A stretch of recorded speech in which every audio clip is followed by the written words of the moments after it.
Okay, let's talk about using subqueries in MySQL. Now, I will tell you before we dive into this that subqueries are something I don't actually use a whole lot. There are times when you have to use subqueries, but sometimes there are other ways to get around doing subqueries and other ways of doing things.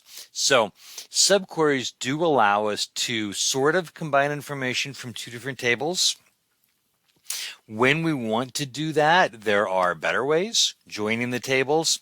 But for the moment, I want to walk through and show you how to use subqueries to accomplish that task of getting data from two different tables. So let me give you an example. Let's say I want to find what the capital is for every country in South America.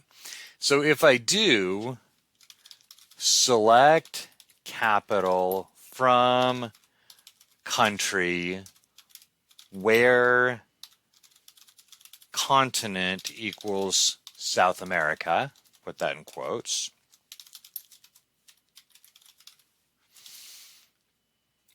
it will pull it for me, but it pulls it out from a series of numbers. And the reason why is because this is an integer and it links back to the city. So what I need to do is I need to get the name out of the city table. And so that means I've got to get some information from here, but I don't have a continent here, so I've got to get that from here.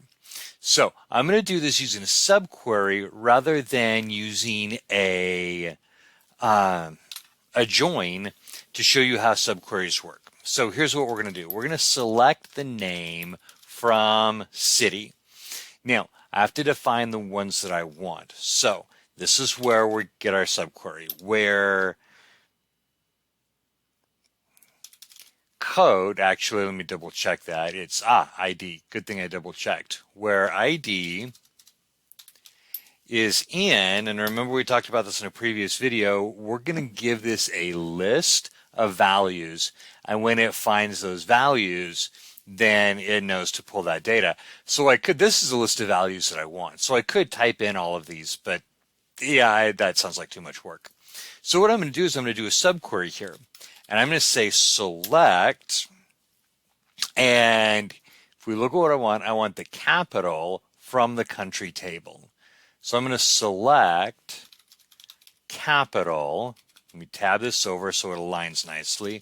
From country, oops, where continent equals South America. So here's what's going to happen. It's going to execute this query first. So this is our inner query or our nested query. So it's going to execute this query first. So it's going to select the capital from country where continent equals South America, which is what we just did a few minutes ago, and gave us this. So it's going to run this query first, and then it's going to populate this with all of these values. And then it's going to select the name from the city where the ID is in this whole big long list, and it'll give us the name instead of the ID. So let's go ahead and execute, and here are all of our capitals in South America. Okay, let's do another one. I'm going to go ahead and leave this open. We're just going to create another one. Let's say I want to know every country where English is the official language. So here's what I've got. My language would be English. I've got my country code here, which is going to link back to the code here. Is official is going to be true or false. So here's what I'm going to do. I am going to, let me start by selecting this, and then we're going to do our inner query, and then we're going to build our outer query around it.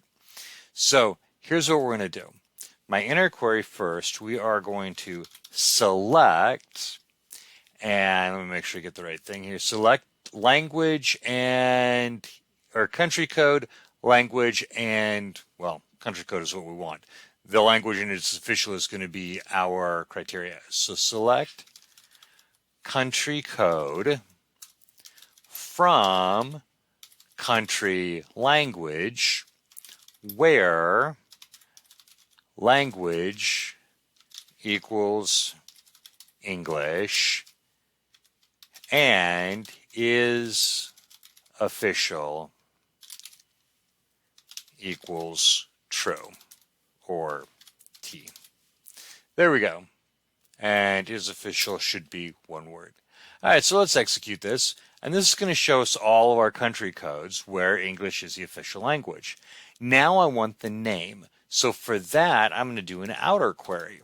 So it's going to be select name from country where code, because that's what I selected, right, was my code, where code is in this list. And then I'm just going to tab over this subquery so that it's going to be easier to read. So now it's going to run this, it's going to generate this code for us, and then it's going to select the name from the country where the code is in that list. So let's execute. And these are all of the places where English is an official language. What if I wanted to see all the places where Spanish was an official language? I'm just going to change that to Spanish and execute. What if I wanted to find all the places Spanish was spoken, even if it's not the official language?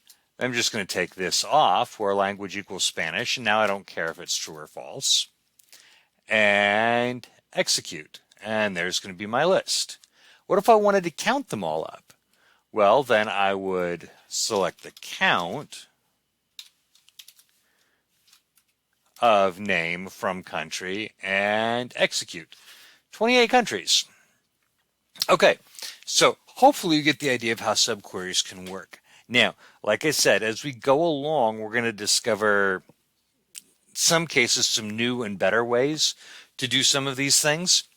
Both of the examples we just used, we could do using joins as well. But sometimes, it's rare, but sometimes there are places where using subqueries might be a little more effective than doing a join. Now, one more thing that I want to tell you real quick, just to give you an idea of how this works. This inner query actually creates what we'll call a temporary table. That's just some terminology to be aware of. It creates a temporary table that then gets used by this in statement. So if you run across that language, now you know what they're talking about. Okay, there we go. That's how to use a subquery in MySQL.